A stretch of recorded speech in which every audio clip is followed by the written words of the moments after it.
पिछले 12 सालों में बीजेपी ने देश को लोकतंत्र से बदलकर भीड़ तंत्र में तब्दील कर दिया है। जी हां, सोचिए, ये तस्वीर देखिए, यह टीएमसी के सांसद कल्याण बनर्जी, इन पर आज हमला हुआ है, इनके सर को फाड़ दिया गया है, सर में से खून बह रहा है। सोचिए, भीड़ नहीं, टीएमसी दावा कर रही कि ये सब बीजेपी के इशारों पर हो रहा है, बीजेपी के कार्यकर्ता हम पर हमले कर रहे हैं। सोचिए, उनके पास कोई सुरक्षा नहीं है। कल अभिषेक बनर्जी पर हमला हुआ, उनके कपड़े फाड़े गए, उन पर अंडे मारे गए, उन पर पत्थर मारे गए, और अब जब उसमें जांच हुई, इंक्वायरी हुई, टीएमसी का दावा है कि सारे बीजेपी के कार्यकर्ता थे, बीजेपी के नेता थे जो भीड़ को लीड कर रहे थे और जिन्होंने अभिषेक बनर्जी पर हमला किया।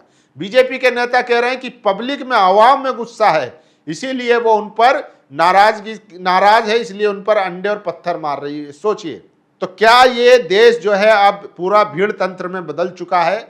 और सोचिए, इसी देश में एक पूर्व सांसद, कई बार के विधायक, हालांकि वो आरोपी थे, लेकिन उसको भी सरेआम गोली मार दी गई, अतीक अहमद। तो अब इस देश में फैसले जो होते हैं वो अदालतों में नहीं हो रहे हैं, वो सड़कों पर हो रहे हैं, वो भीड़ के द्वारा हो रहे हैं।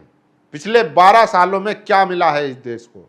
पूरी तरीके से अराजकता की तरफ धकेल दिया गया है।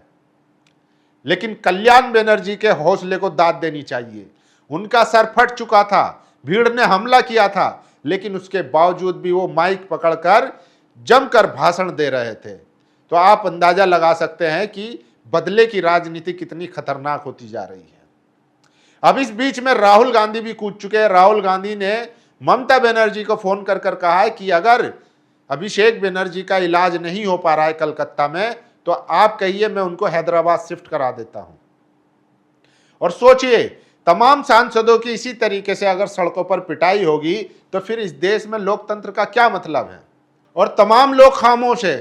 राष्ट्रपति, उपराष्ट्रपति, लोकसभा स्पीकर, जो संसद के संरक्षण हैं, उनके सांसदों पर हमले हो रहे हैं, खामोश है, अभी तक कोई बयान नहीं आया। वहीं दूसरी तरफ संसद में जब इंडिया गठबंधन के सांसद विरोध प्रदर्शन करते हैं और उसमें कुछ धक्का मुक्की हो जाती है, तब बीजेपी के सांसद पट्टी बंधवाकर अस्पतालों में पहुंच जाते हैं। तब ओम बिरला साहब जो है वो संविधान का पाठ पढ़ाने लगते हैं, वो लोकतंत्र का मतलब पढ़ाने लगते हैं। लेकिन आज वो गायब है, नदारद है। और सबूतों के साथ देखिए कि कैसे बीजेपी के कार्यकर्ता इसमें इन्वॉल्व हैं। जो हमले हुए हैं अभिषेक बनर्जी पर, कल्याण बनर्जी पर, बाकायदा पूरी तरीके से जान लेने की कोशिश की है। ये देखिए, सूरज कुमार बोध ने लिखा है, दलितों की वेदना कौन सुनेगा। अभी अभी बंगाल का एक वीडियो देखा जिसमें एक बंदे ने अभिषेक बनर्जी पर पत्थर से हमला किया। अगर हेलमेट ना होता तो उसकी आंख और सिर पर गंभीर चोट लग सकती थी। इस हमले में उसकी जान भी जा सकती थी। बीजेपी राज में विपक्ष के सांसद तक सुरक्षित नहीं है। फिर आप कल्पना कीजिए कि देश में दलित कितने भय और सुरक्षा के माहौल में जी रहे होंगे। तो ये तस्वीरें हैं, देखिए किस तरीके से उनके हेलमेट पर पत्थर मारा गया। अगर ये हेलमेट ना होता तो शायद उनकी आंख ना बच पाती। और इसी तरीके से टीएमसी ने तमाम उन लोगों का पहचान की है और बताया है कि कैसे ये लोग बीजेपी से जुड़े हुए हैं और टीएमसी के सांसद पर हमला किया। ये देखिए, बीजेपी बंगाल मंडल प्रेसिडेंट अभिजीत विश्वास was scene actively directing instigating the mob during yesterday shocking incident. ये जो है इनका नाम मंडल प्रेसिडेंट अभिजीत विश्वास बताया जा रहा है। यही मॉब को लीड कर रहे थे जब अभिषेक बनर्जी पर हमला हुआ।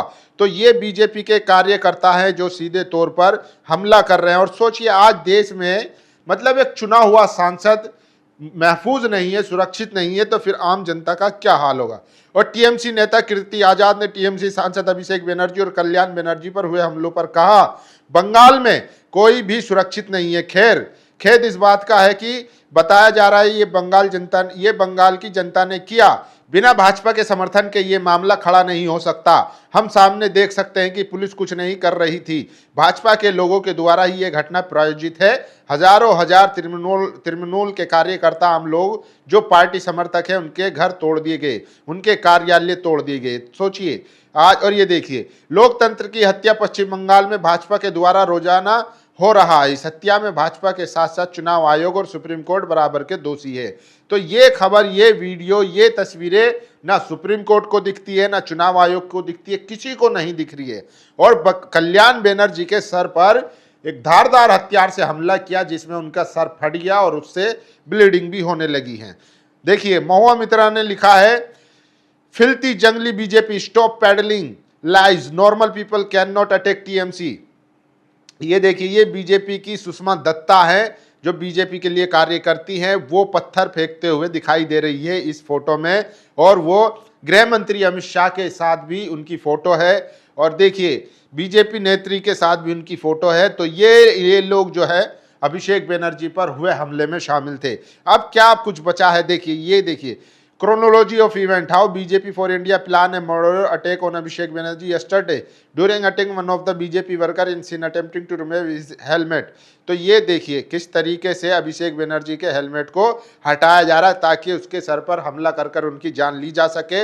वहीं दूसरी तस्वीर में एक पत्थर फेंककर उनके हेलमेट की तरफ वार किया गया है। तो ये तस्वीरें सबसे ज़्यादा वायरल है और अब लग रहा है कि इस देश में लोकतंत्र नहीं बचा है। देखिए सिर फटा हुआ है, रक्त धारा बह रही है, लेकिन कल्याण दादा के ओज में कोई कमी नहीं आई है। मैं देश के सभी सांसदों से अपील करता हूं कि अगर आपको संसद में बोलने नहीं दिया जाता, अगर आप सड़क पर हैं तो आप पर हमले बोले जाते हैं, फिर किस बात के लिए आप संसद के सदस्य बने हुए हैं। ये सरकार इस देश के लोकतंत्र को बचाने में पूरी तरह फेल हुई है। अब केवल गुंडों का तंत्र बचा है। जब आप सुरक्षित नहीं है तो आप अपने मतदाताओं के अधिकारों को कैसे सुरक्षित रखेंगे? ये देश विपक्ष से सामूहिक इस्तीफे की मांग कर रहा है। ये लोकतंत्र को पूरी तरह स्थगित करके गुंडा तंत्र स्थापित करने का सही जवाब होगा। पत्थर पड़ने के बावजूद कल्याण बनर्जी बहादुरी से खड़े रहे। अभिषेक बनर्जी बहादुरी से खड़े थे।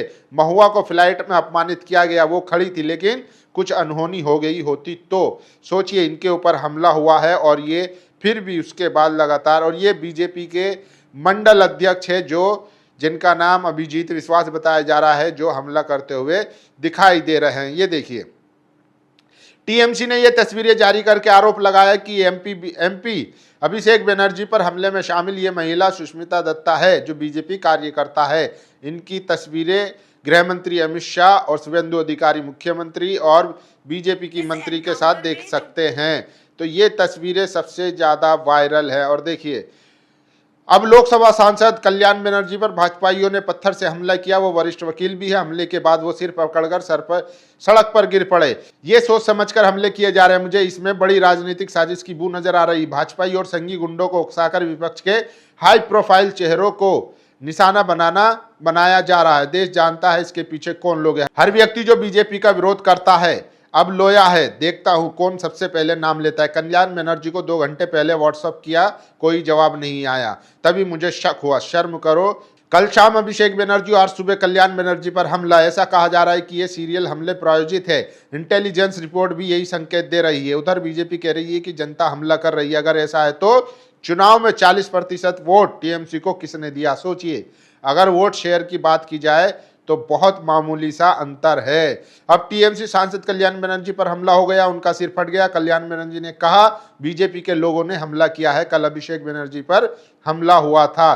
तो आज की सबसे बड़ी खबर है। और सोचिए राहुल गांधी ने मुझे फोन किया और पूछा कुछ भी मदद चाहिए तो बताइए, मैं अभिषेक को हैदराबाद में शिफ्ट करवा सकता हूं अगर इलाज नहीं दे रहे हैं तो। ये ममता बनर्जी कह रही हैं कि अगर इलाज नहीं मिल रहा है तो अभिषेक बनर्जी को हम हैदराबाद शिफ्ट करवा सकते हैं। तो सोचिए आज कैसी स्थिति है। मतलब चुने हुए सांसदों को सड़क पर बीजेपी के समर्थकों या उनके कार्यकर्ताओं द्वारा मारा जा रहा है, उनको निशाना बनाया जा रहा है। क्यों? क्योंकि वो विपक्ष के नेता है। प्रधानमंत्री कहते हैं कि मुझे मजबूत विपक्ष नहीं मिला आज तक जिंदगी में, और दूसरी तरफ इस तरीके से चुने हुए सांसदों पर हमले हो रहे हैं और बीजेपी के नेता कह रहे हैं कि ये तो जनता का गुस्सा है। सोचिए कितने बड़े शर्म की बात है। यही स्थिति पलट दीजिए, फिर देखिए कि कैसे लोकतंत्र का और संविधान का पाठ पढ़ाया जाता है। और अभी तक इस पर ना तो गृह मंत्री का, ना मुख्यमंत्री का, ना प्रधानमंत्री का, ना लोकसभा स्पीकर का, किसी का कोई जवाब नहीं आया। सुप्रीम कोर्ट का भी कोई संज्ञान नहीं लिया गया है। तो विपक्ष के नेताओं पर हमले हो रहे हैं, डराया जा रहा है, धमकाया जा रहा है ताकि इस देश में एक छत्र राज किया जा सके। बाकी आप लोगों की क्या राय है, अपनी राय जरूर दीजिए। शुक्रिया। नेशनल दस्तक की आपसे गुजारिश है कि अगर इसको बचाना चाहते हैं तो नेशनल दस्तक को सब्सक्राइब करने के लिए रेड कलर के सब्सक्राइब बटन को दबाएं, फिर बेल आइकन की घंटी दबाएं, नेशनल दस्तक को बचाने के लिए बहुत जरूरी है कि हर खबर को शेयर करें, लाइक करें, कमेंट जरूर करें।